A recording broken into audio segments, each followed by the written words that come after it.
주시고 우리를 감화 감동하여 주셔서 오늘도 거룩한 주일을 지킬 수 있는 은혜 베풀어 주셨으니 진심으로 감사드리고 또한 감사드립니다.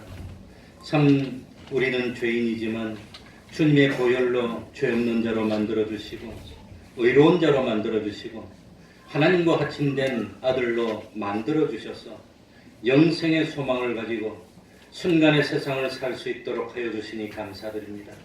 세상에 살면서 순간으로 지나가는 썩을 것들을 잘 심어서 참 영원한 것들로 수입 얻을 수 있는 구원의 비밀을 깨닫게 하여 주셨으니 하나님 아버지, 이제는 참 덧없는 세상에 살면서 인간의 가치가 무엇인지 우리들의 소망이 무엇인지를 온전히 알도록 하여 주셨으니 하나님 아버지, 한평생을 살고 돌이키면서 후회와 눈물을 흘리는 그런 삶을 살지 않도록 하여 주옵소서. 어떤 경우에라도 죄를 범치 않는 그 실력이 점점 참 장성해지게 하여 주시고 어떤 경우에라도 하나님의 뜻을 이루는 의의 실력으로 자라가게 하여 주시고 참 세상에 무엇으로 유혹한다 할지라도 하나님을 배반치 않고 우리 하나님을 모시고 동행하는 참 그 실력으로 살아가는 저희를 되게 하여 주옵소서. 세상 광야와 같습니다.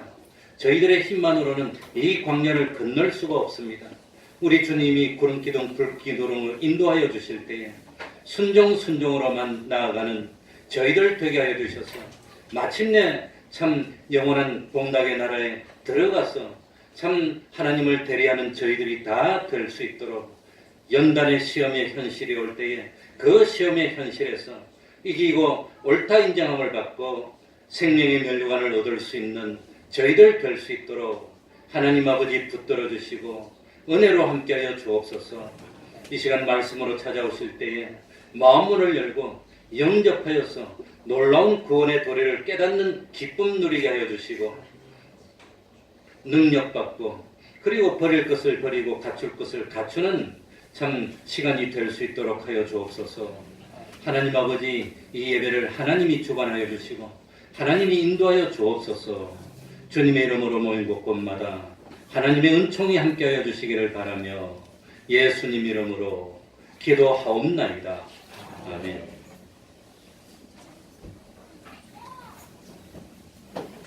다 같이 자리에서 일어나셔서 찬송가 21장입니다.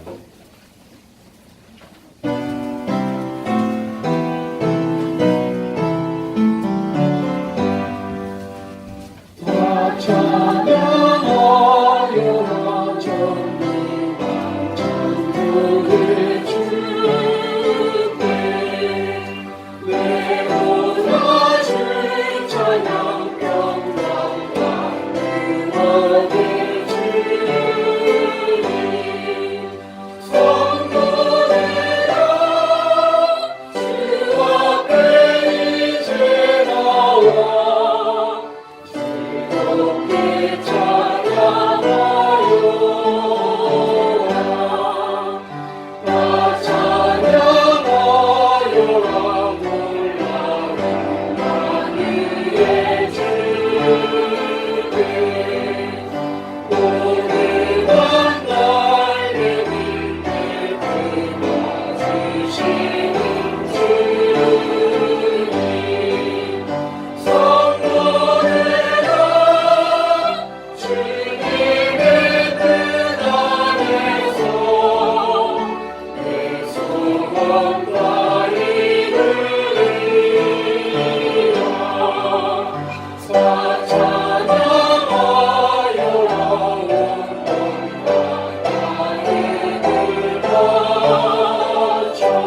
전능하사 천지를 만드신 하나님 아버지를 내가 믿사오며 그 외아들 우리 주 예수 그리스도를 믿사오니 이는 성령으로 잉태하사 동정녀 마리아에게 나시고 본디오 빌라도에게 고난을 받으사 십자가에 못 박혀 죽으시고 장사한 지 사흘 만에 죽은 자 가운데서 다시 살아나시며 하늘에 오르사 전능하신 하나님 우편에 앉아 계시다가 저리로서 산자와 죽은 자를 심판하러 오시리라.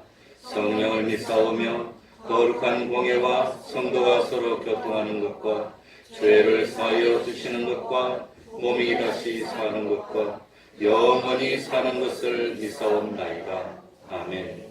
자리에 앉으셔서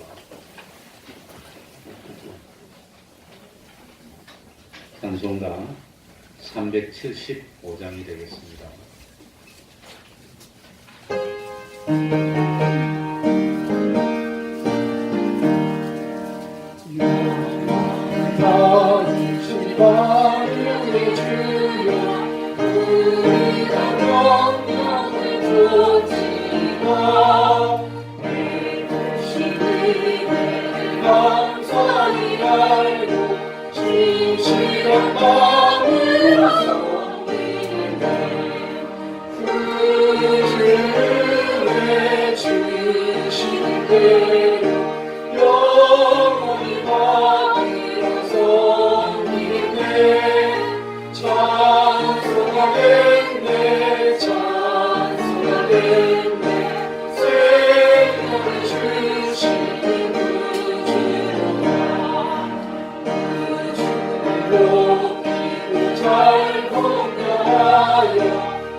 이 시간에는 교동문 50번입니다.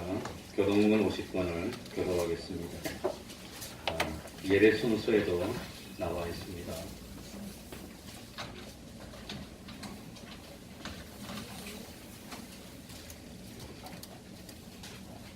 교독하겠습니다. 교동문 50번입니다. 주 안에서 항상 기뻐하라. 내가 다시 말하노니 기뻐하라. 너희 관용을 모든 사람에게 알게 하라. 주께서 가까우시니라. 아무것도 염려하지 말고 오직 모든 일에 기도와 간구로 너희 구할 것을 감사함으로 하나님께 아뢰라. 그리하면 모든 지각에 뛰어난 하나님의 평강이 그리스도 예수 안에서 너희 마음과 생각을 지키시리라. 정말로 형제들아 무엇에든지 참되며 무엇에든지 경건하며 무엇에든지 오르며 무엇에든지 정결하며 무엇에든지 사랑을 만하며 무엇에든지 칭찬을 만하며 무슨 덕이 있든지 무슨 기림이 있든지 이것들을 생각하라. 너희는 내게 배우고 받고 듣고 공부하려니 하라. 그리하면 평강의 하나님이 너희와 함께 계시리라. 아멘. 이제 주영강 성가대 찬양이 있겠습니다.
집사님 예배를 위해서 기도해 주시겠습니다.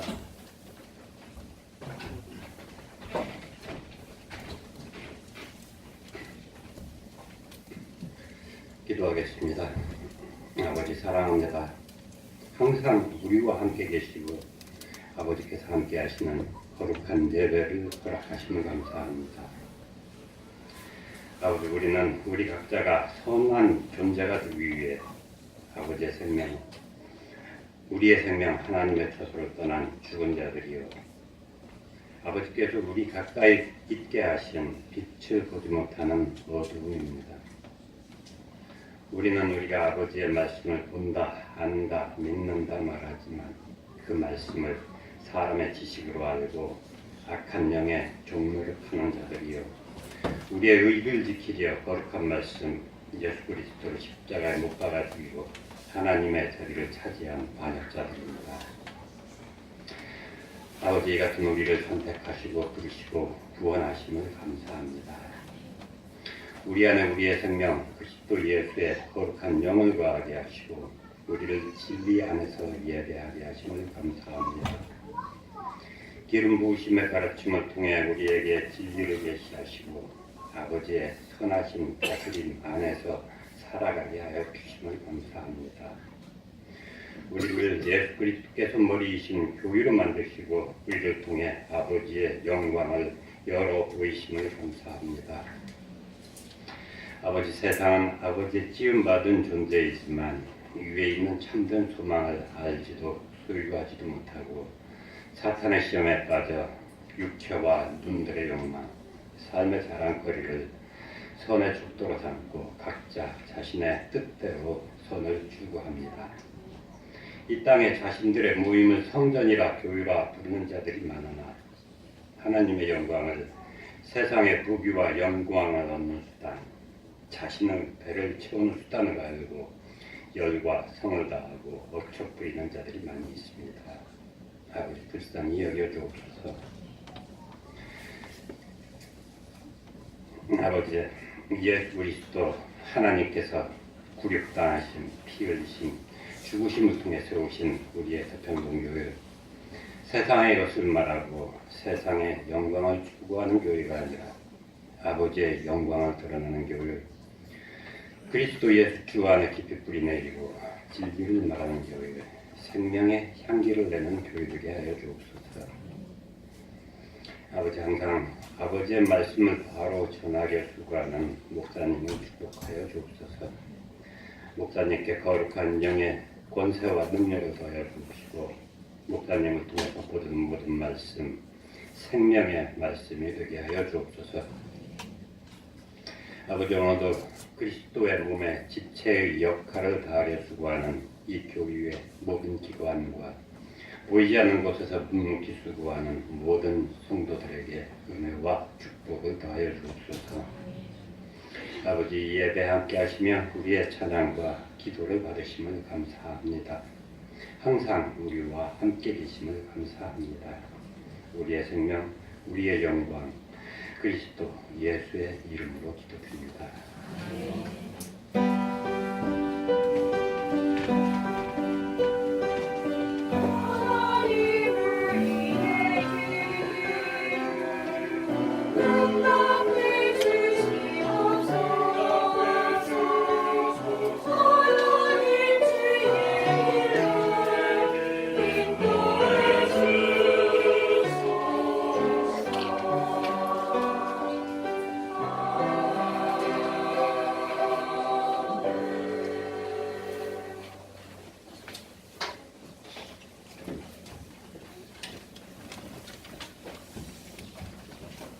하나님의 말씀 구약 성경입니다.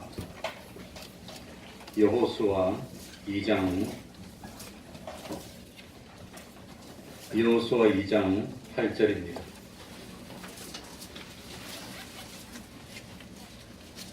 여호수아 2장 8절입니다. 구약 성경 321쪽이 되겠습니다.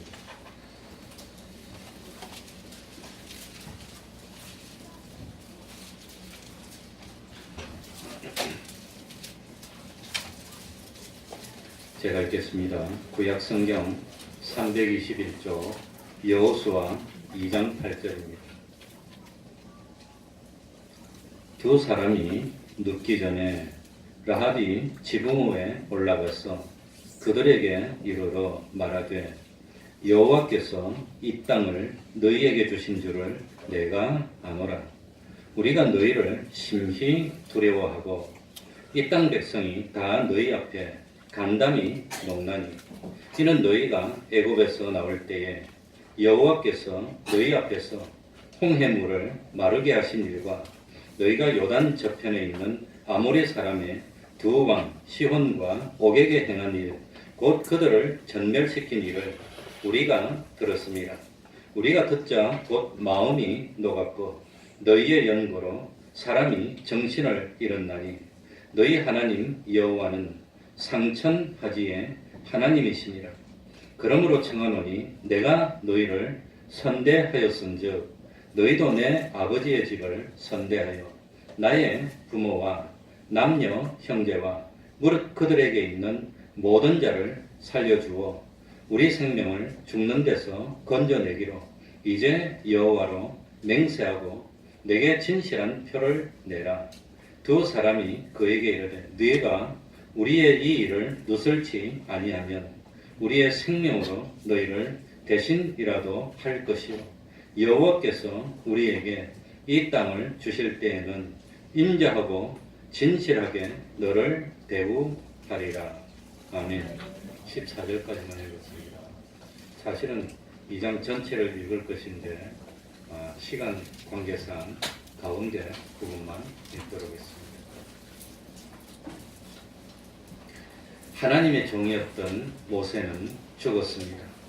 하나님은 모세의 시종이며 눈의 아들인 여호수아를 택해서 이스라엘의 새로운 지도자로 세우셨습니다. 동시에 하나님은 여호수아에게 사명을 줍니다. 너는 이스라엘 백성들과 함께 요단을 건너라. 내가 너희에게 약속한 땅으로 들어가라. 내가 그 땅을 너희에게 주리라. 물론 하나님이 약속한 땅에는 이미 헷 족속을 비롯한 가나안 7부족들이 강성하게 되어서 다 땅을 차지하고 살고 있었습니다. 이들은 길을 쓰고 이스라엘 백성들이 자기들이 살고 있는 땅으로 들어오지 못하도록 막으려고 노력을 했습니다. 그러나 제 아무리 강한 족속이라 할지라도 여호수아와 이스라엘 백성이 가는 앞길을 막을 수가 없었습니다. 왜 그렇습니까? 하나님이 함께 하시기 때문입니다. 그래서 우리는 여리고성에 살았던 기생 라합의 증언과 그 성을 두루 탐지하고 돌아온 두 정탐꾼의 증언을 통해서 제 아무리 여리고와 같이 크고 견고한 성읍이라도 이스라엘 백성들이 가는 길을 막을 수 없다는 사실을 오늘 성경을 통해서 알 수 있습니다. 하나님이 함께 하시면 언제나 항상 승리만 있다는 사실을 믿습니까? 아멘 하는 소리가 좀 작은데. 그래, 오늘 여호수아 24장의 내용을 세 부분으로 나눈다면 제일 먼저는 1절부터 7절까지 여호수아가 두 사람의 정탐꾼을 여리고성으로 보내는 내용이 나옵니다. 그리고 8절부터 21절까지는 그 두 사람의 정탐꾼과 이들을 숨겨주었던 기생 라합 사이에 있었던 대화를 통해서 그 당시의 상황을 알 수가 있습니다. 기생 라합이 왜 자기의 생명을 걸고서라도 두 정탐꾼을 숨겨주었는지 하는 그 이유를 알 수 있습니다. 그리고 또 두 정탐꾼이 어떻게 위험한 고비를 넘기고 이렇게 아슬아슬하게 참 무사히 성을 빠져나올 수 있었는지 그게 있습니다. 그리고 세 번째는 마지막 22절부터 24절 두 명의 정탐꾼이 무사히 이스라엘 진영에 돌아와서 여호수아에게 정탐한 내용을 보고하는 그런 내용으로 되어 있습니다. 그러면 우리 1절부터 한번 읽어보겠습니다. 오늘 많이 읽어야 되니까 제가 읽겠습니다. 1절입니다. 눈의 아들 여호수아가 시딤에서 두 사람을 정탐으로 가만히 보내며 그들에게 이르되 가서 무엇과 그 땅과 무엇을 여리고를 엿보라 하니 그들이 가서 누구라 하는 기생의 집에 들어가서 거기서 유습하였더니 누구? 우리 다 같이 한번 합시다. 라합. 야, 정탐꾼들이 기생집에 들어갔나? 그래 생각하기 쉽지만 하나님의 섭리입니다. 지금 이스라엘 백성들은 여리고 성에서 대략 한 15km 정도 떨어진 시딤이라는 곳에 진을 치고 기회를 노리고 있었습니다. 여호수아는 시딤에서 정탐꾼을 2명을 세웠습니다. 과거 40년 전에 여호수아 자신이 모세에 의해서 정탐꾼으로 보냄을 받은 적이 있었습니다. 그때 모세는 각 지파에서 한 사람씩 정탐꾼을 몇 명 세웠죠? 12명을 세웠습니다. 그런데 지금 여호수아는 정탐꾼을 몇 명 세웠지요? 2사람만 세웠습니다. 왜 2사람만 세웠을까? 잘 모르겠습니다. 그러나 과거에 모세 때에 참 정탐을 잘 하고 와서 하나님의 뜻대로 보고했던 사람이 몇 명이었죠? 2명이었어. 그래서 2사람을 보낸 것이 아닐까 하는 추측이지만 그건 그냥 제 개인적인 생각입니다. 그러니까 왜 2사람만 보냈나? 1절 가운데 보면 정탐으로 어떻게 보내며 라고 했지요. 가만히 많이 가서 웅성웅성하면 들키기 쉽습니다. 그러니까 괜히 많은 사람 가서 방해될 수 있고, 또 옛날에는 12명 중에서 10명이나 되는 사람이 이게 참 보고를 잘못해서 이스라엘 백성들에게 재앙이 왔고, 그 사람들이 불신앙으로 보고해가지고 40년을 이거 참 광야에서 뺑뺑 돌았으니까, 그러니까 이번에는 많이 보내지 말고 정말 참 하나님 믿음의 사람, 믿음이 확실한 사람 2사람만 보내는 것이 좋겠다는 생각을 했을지 모르겠습니다. 그래서 참 2사람을 택해서 보냈습니다. 그리고 가서 무엇과 무엇을 정탐하라고 그랬죠. 그 땅과 무엇을 여리고를 가나안 땅을 탐지하고, 또 가나안 땅의 첫 번째 성이었던 여리고에 들어가서 그 백성들의 동태를 살펴보라고 하는 겁니다. 지금 여리고 사람들은 굉장히 긴장하고 있습니다. 그리고 이 물 셀 틈 없이 그야말로 철동같이 수비를 하고 있었을 것입니다. 이러한 때에 단 2사람이 적진 깊숙이 들어간다는 것은 사실은 뭐하러 가는 겁니까? 말이 쉬운 일이지 죽으러 가는 겁니다. 그건 들키면 죽는 겁니다. 그러나 참 이 2사람은 여호수아 앞에서 순종해서 죽을지도 모르지만 들어갔습니다. 1장 16절부터 18절에 보면 당신이 우리를 보내는 곳에는 우리가 가리이다. 누구든지 당신의 명령을 거역하며 청종치 않는 자는 무엇을 당하오리니? 죽임을. 그러니까 이 백성들이 여호수아의 권위를 그렇게 세우고 믿고 따랐다고 하는 겁니다. 그래서 2사람의 정탐꾼은 그 요단강을 건너고 무사히 여리고 성으로 잠입했습니다. 그리고 2 정탐꾼은 음식도 있고 또 참 잠자리도 제공받을 수 있고 또 여러 사람들이 드나드니까 비교적 눈에 띄지 않는 그 여리고 성을 살피기 좋은 누구 집으로 들어갔지요? 기생 라합의 집에 들어갔습니다. 아마도 기생 라합의 집은 우리나라 말로 하면 조선시대 주막 같은 그런 집이 아니었을까. 음식도 먹고 또 반주로 술도 먹을 수 있고 또 빈방에 잠도 얻어서 잘 수 있는 그런 집이 아니었을까 그렇게 생각합니다. 그런데 여리고 성 안에는 이 참 주막 같은 것이 기생 라합이 하는 그 집 한 집만 있는 것이 아니라 여러 집이 있었을 것으로 생각이 되는데 하필이면 왜 기생 라합이 있는 집으로 들어갔을까? 왜 그랬을까? 그건 하나님의 선하신 인도하심 때문이라고 생각이 됩니다. 물론 하나님이 2 정탐꾼을 보호하시기 위해서 기생 라합의 집으로 인도하신 것이지만 한편으로 보면 기생 라합이 평상시에 하나님을 경외하고 또 참 하나님을 두려워하고 참 믿는 그런 마음이 있었기 때문에 그래서 라합을 통해서 구원의 역사를 이루기 위해서 정탐꾼들이 기생 라합의 집으로 오도록 역사하신 것이 아닌가 그런 생각이 듭니다. 아무튼 참 이렇게 해서 기생 라합은 이스라엘 백성들과 처음 맞이하게 됐고 그리고 온전히 믿음을 가지게 됐고 여리고성 사람들이 다 죽는 가운데 살림을 받았고 그리고 누구의 조상이 됐습니까? 다윗 왕의 조상이 됐고 다윗 왕의 조상이 된 것은 예수님의 조상이 된 겁니다. 예수님이 다윗을 후손으로 오셨습니다. 2절입니다.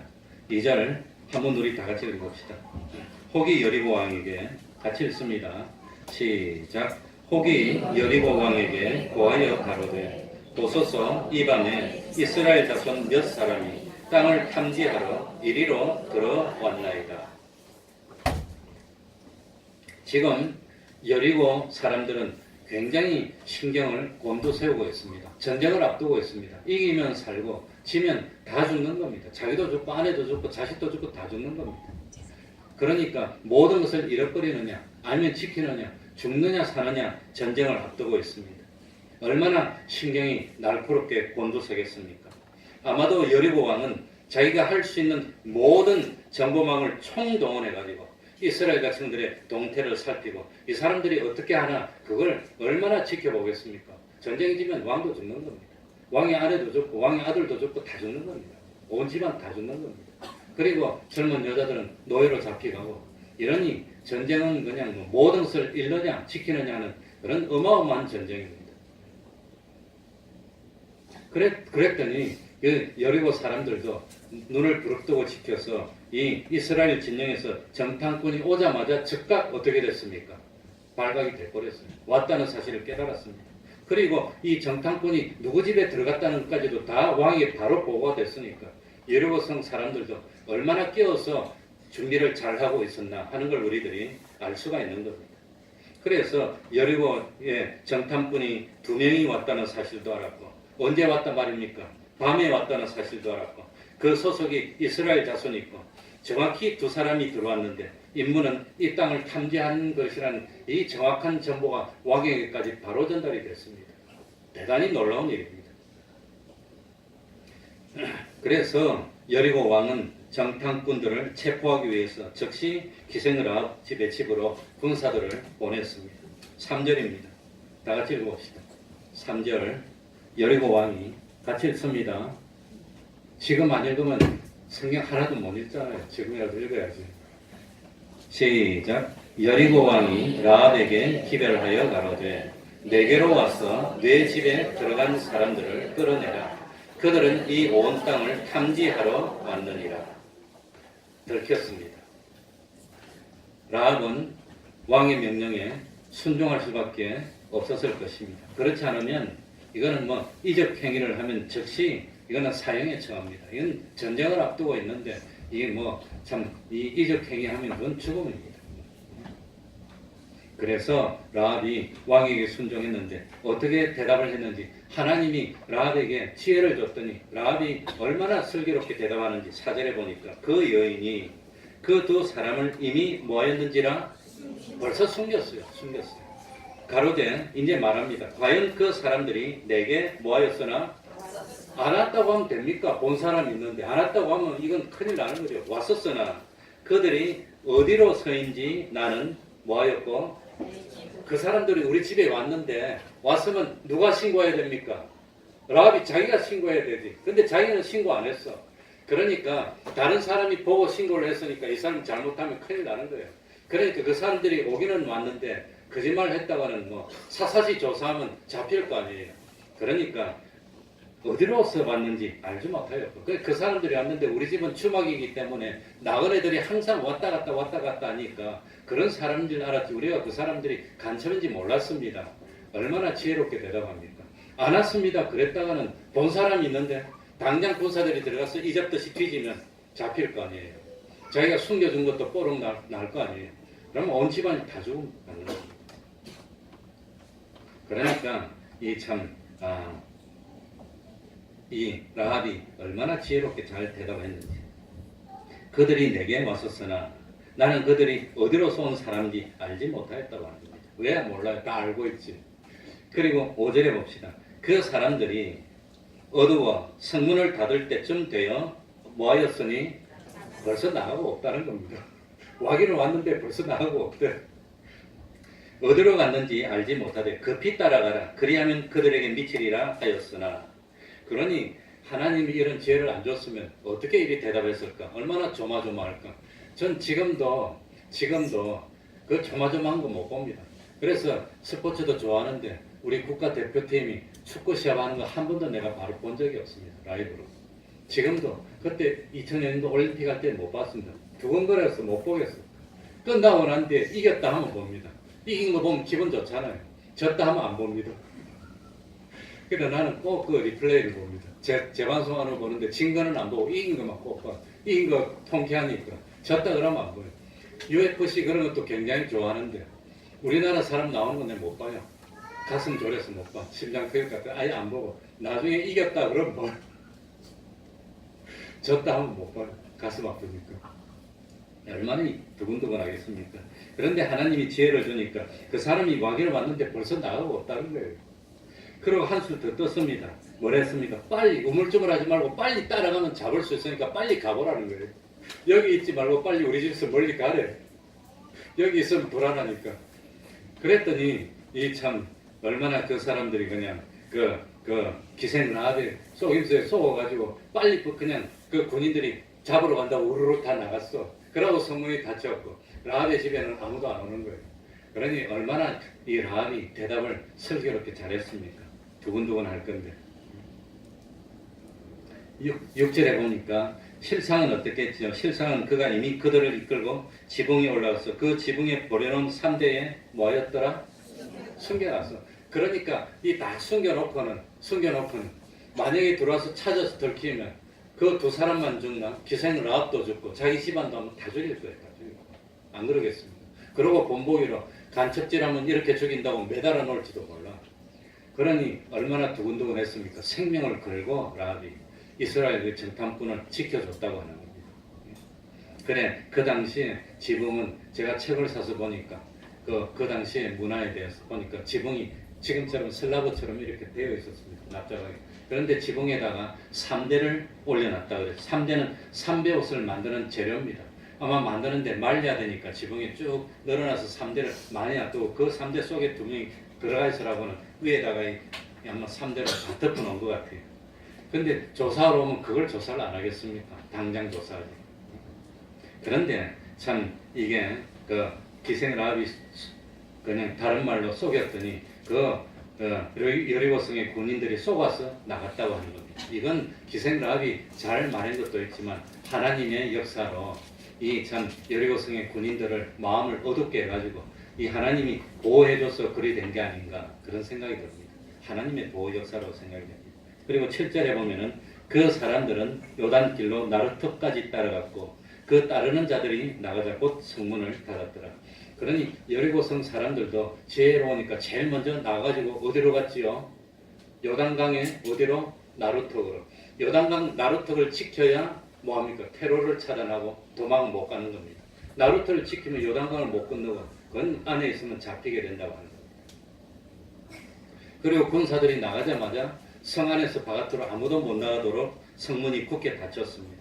그러니 두 명의 정탐꾼은 여리고성 안에 온전히 갇히게 된 꼴이고 그리고 여리고성에서 꼼짝도 못하고 이미 자기들이 온 것이 발각이 됐으니까 나 돌아다니지도 못하고 옷도 다를 것이고 생김새도 다를 것이고 민족이 다르니까 언어도 다를 것이고 나가 돌아다니면 다 잡힐 거고 그러니 꼼짝없이 도관에 든 쥐의 신세가 됐다고 하는 겁니다. 그리고 8절부터 14절 말씀을 보면은 이 기생 라합이 왜 생명을 걸고 두 정탐꾼들을 그렇게 숨겨두었는지 하는 그 이유가 나옵니다. 그리고 15절부터는 정탐꾼들이 어떻게 무사히 여리고성을 빠져나오는지 그 내용들이 나오고 있습니다. 우리 8절 한번 다 같이 읽어보겠습니다. 8절입니다. 두 사람이 같이 읽습니다. 시작. 두 사람이 눕기 전에 라합이 지붕에 올라가서 그들에게 이르라. 그러니까 아마 해가 리얼리하게 질라 말라 할 때 군사들이 들어왔는데 그런데 해가 완전히 해서 깜깜해지고 난 뒤에 기생라합도 조심해서 혹시 밝을 때 올라갔다가 발각되면 안 되니까 환하게 밝을 때 올라가서 이야기하면 옆에 집에서 다 보면 안 되니까 그러니까 깜깜해지고 난 뒤에 살금살금 올라갔다고 하는 겁니다. 그래가지고 뭡니까 정탐꾼들이 있는 그 3대 옆에 가서 소원소원 비로소 이야기를 했다고 하는 겁니다. 그래 뭐라고 이야기를 했습니까? 말하되 9절에 보니까 여호와께서 이 땅을 너희에게 주신 줄 내가 뭐하노라? 아노라. 우리가 너희를 심히 뭐하고 두려워하고 이 땅 백성이 너희 앞에 무엇이 농난이 간다. 전쟁할 필요 있습니까 없습니까? 벌써 끝난 거나 다름없다는 겁니다. 놀라운 일입니다. 그러니까 여호와께서 이 땅을 너희에게 준 줄 내가 뭐하노라? 확신의 참말입니다. 내가 아노라 그랬습니다. 그랬으면 좋겠습니다. 그래 주기를 바랍니다. 그럴지도 모릅니다. 그게 아닙니다. 이 땅을 하나님이 너에게 주는 줄 내가 아노라 그랬다는 겁니다. 누굽니까? 누가 알았단 말입니까? 여리고성에 사는 기생 라합이 그런 줄 알고 있었다는 겁니다. 사실 이 말은 여리고성 사람들의 심리를 나타낸 것이지만 사실은 기생 라합의 신앙 고백입니다. 하나님 앞에. 하나님이 함께 하시고 하나님이 이 땅을 너에게 준다고 하는 것을 내가 믿는다는 신앙 고백이라고 하는 겁니다. 그리고 참 그 여리고성 사람들을 탐지할 필요도 없이 여리고성의 분위기를 기생 라합이 전해주는데 뭐라고 전해주지요? 우리가 너희를 심히 뭐하고 전쟁하기 전에 상대방을 두려워하면 전쟁할 필요 없는 겁니다. 벌써 끝난 겁니다. 두려워서 벌벌 떨면서 어떻게 싸워서 이기겠어요? 예? 그리고 뭡니까? 마음이 너희 앞에 간담이 뭐하나니? 없나니? 그렇게 전쟁하기 전에는 뭐합니까? 발을 쳐서 쿵쿵쿵쿵 하고 그냥 이 방패를 두드리고 오름하고 니는 싸우는 거 보면 그래가지고 자꾸 용기를 북돋우고 자기 체면을 걸어서 죽는 줄을 모르고 막 나가게 만들어야 되는데 전쟁하기도 전에 두려워서 벌벌 떨어내 간담이 녹았대요. 그냥. 얼마나 놀랍습니까? 그리고 10절에 보면 왜 간담이 녹았고 두려워했는지 그 이유가 10절에 나옵니다. 10절 보십시오. 뭐라 했죠? 이는 너희가 애굽에서 나올 때에 여호와께서 너희 앞에서 홍해 물을 뭐 하신 일과 마르게 하신 일과 너희가 요단 저편에 있는 아모리 사람의 두 왕 시온과 오격에 행한 일 곧 그들을 전멸시킨 일을 우리가 뭐였습니다? 들었다는 겁니다. 그러니까 이스라엘 백성들이 출애굽에서 나올 때부터 소문이 다 난 겁니다. 소문이 나가지고 그 사람들이 어디로 오고 있다? 가나안 땅을 점령하려고 오고 있다는 걸 듣고는 마음이 조마조마한데 오면서 누구도 무찔렀어. 아모리 왕 시온의 옥도 무찔렀어. 그러니까 그러면서 자기에게 점점 가까이 오니까 사람들이 그냥 뭐 간담이 녹아내린 겁니다. 그러면서 그 하나님이 함께하였어. 애굽 왕도 물리쳤고 시온 왕도 물리쳤고 오면서 뭐 아말렉도 물리쳤고 다 물리쳤고 이제 요단강을 건넜단다. 그러니까 이 여리고성 사람들이 그냥 막 정신이 나가는 거예요. 그랬으면 문을 활짝 열어주고 항복하고 그랬으면 죽이지는 않았을지 모르는데 이 사람들 그래 내 같으면 그럼 나도 하나님 믿을 테니까 살려달라 그랬을 것 같은데 태평동의 신 목사가 약삭 빠른 목사예요. 나 같으면 그랬을 것 같아. 하나님 나도 믿겠다고 그러면 나도 이스라엘 백성 되겠다고 그랬으면 안 죽었을 텐데 이 사람들이 그러면서도 싸우려고 하는 게 그게 참 이상합니다. 그러면서 참 11절에 보니까 그러니 이 여리고성 사람들이 이스라엘 백성들과 하나님이 함께해서 이룬 역사를 다 이미 소문을 다 들었다는 겁니다. 우리가 소문을 듣자 곧 마음이 뭐했고? 마음이 녹았어. 이미 싸울 전력을 다 잃어버렸다는 겁니다. 녹았고 너희의 영으로 사람이 무엇을 잃었나니? 정신을 잃었어 벌써 이거는 뭐 죽임을 당하면 어떡하나 죽으면 어떡하나 정신을 잃어버렸어. 하나님 앞에서. 너희 하나님 여호와는 상천하지의 하나님이시니라. 그래서 우리가 10절과 11절을 읽으면서 뭘 알 수 있습니까? 뭘 알 수 있지요? 40년 전의 상황과 정반대가 됐다는 겁니다. 40년 전에 출애굽해서 1년 만에 그 이스라엘 사람들이 그 가데스 바다에 와가지고 12정탐꾼을 이 가나안 땅에 보냈을 때는 가나안 땅 사람들의 모습을 보고 누가 마음을 잃었어요? 이스라엘 사람들이 간담이 녹았어. 그 사람은 참 거대한 네피림의 후손이고 그 사람들의 보기에 우리는 무엇 같았을 것이라? 맷돌이 같을 거라. 그래가지고 그 이런 보고를 받고 이스라엘 사람들이 간담이 녹아버렸어. 정신을 잃어버렸어. 우리 들어가지 못해. 싸우면 우리는 상대도 안 돼. 그래가지고 싸우기도 전에 이스라엘 백성들이 완전히 오합지졸이 돼버렸어. 그러니까 그런 상태에서 싸우면 이스라엘 백성이 이길까요? 질까요? 지지. 그러니까 하나님이 안 돼. 자격이 안 돼. 너희들은 가나안 땅에 들어가서 젖과 꿀이 흐르는 땅에 들어가서 차지할 수 있는 능력이 안 돼. 더 믿음을 길러야 돼. 그래가지고 광야로 나와서 40년 동안 온갖 고생을 하게 하면서 40년 동안 뭘 합니까? 하나님을 의지하고 하나님을 믿고 하나님을 순종하면은 싸워서 이길 수 있다는 걸 가르치고 또 가르치고 그래가지고 어느 민족하고 싸웠지요? 아말렉하고 싸우면서 지금 모세가 손을 들고 기도를 하면 이기고 기도를 안 하면 지고 그래가지고 결국은 이기고 싸워서 이기고 그 이스라엘 백성들이 400년 동안 노예로 있었는데 전쟁에서 이겨보니까 얼마나 기뻤을까. 우리도 이길 수 있어. 평생 노예로만 살다가 싸워서 이기는 걸 체험하면 지고 또 체험하고 또 체험하고 그래가지고는 이제는 이스라엘 백성들이 40년 광야를 다 지내서 가나안 땅에 올 때쯤 되면 뭐가 됐단 말입니까? 무적이 됐어. 무적이. 그 소문이 이 가나안 땅에 들려가지고 이제는 이스라엘 백성이 온다 그러니까 40년 전에는 이 똑같은 가나안 땅에 와서 이스라엘 백성이 간담이 녹았는데 이제는 똑같은 가나안 땅에 와서 이스라엘 백성들은 용기가 충천하고 가나안 땅 여리고 사람들은 간담이 뭐였단 말입니까? 녹았다는 겁니다. 반대가 됐다는 겁니다. 그러면 하나님이 왜 이스라엘 백성을 광야 같은 데서 40년 동안 연단시켰습니까?